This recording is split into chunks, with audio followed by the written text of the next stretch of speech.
The Cultivate project has worked in partnership with UNESCO biospheres across Europe, in Scotland, Estonia, Norway, and Czechia. We've worked with biosphere staff along with local communities to understand how culture and cultural heritage has shaped a diversity of cultural landscapes. By talking to people of different ages, backgrounds, and professions, we've explored in depth the role of heritage in defining the past, present, and future development trajectories of these landscapes. We've asked a question about the best ways we can collectively influence heritage in the making, or the heritage of the future, to support resilience in the face of climate change.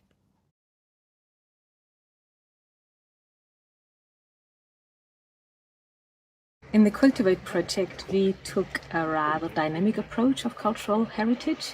So we embraced a heritage in the making, where people practices play a key role and thinking about their day-to-day activities. And so also considering the notion of how dialogue, learning, and collaboration with communities and other stakeholders could help support more sustainable and more climate resilient landscapes. Youth work is really important when you talk about resilience and building sustainable societies.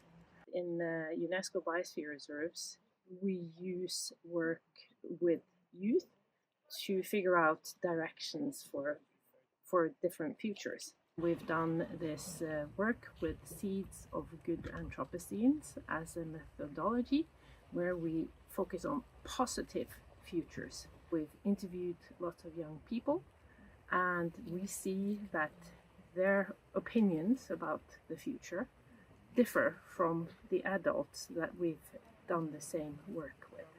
I think youth work is at the core of sustainable development, because sustainable development is, in fact, taking care of the resources that we have today so they will last for coming generations. Landscapes have been proven to contribute to climate change or vice versa, to fight against climate change. The cultural heritage is a part of landscape. There is a clear line between cultural heritage and climate change. In order to influence the changes in the climate, we have to keep the cultural heritage. These connections are evident in certain places in the world.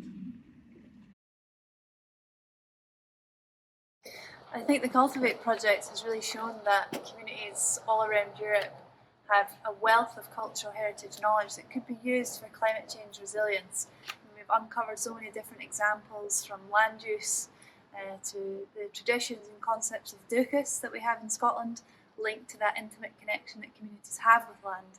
And I think Cultivate is just the beginning in exploring that wealth of knowledge to take us into the future.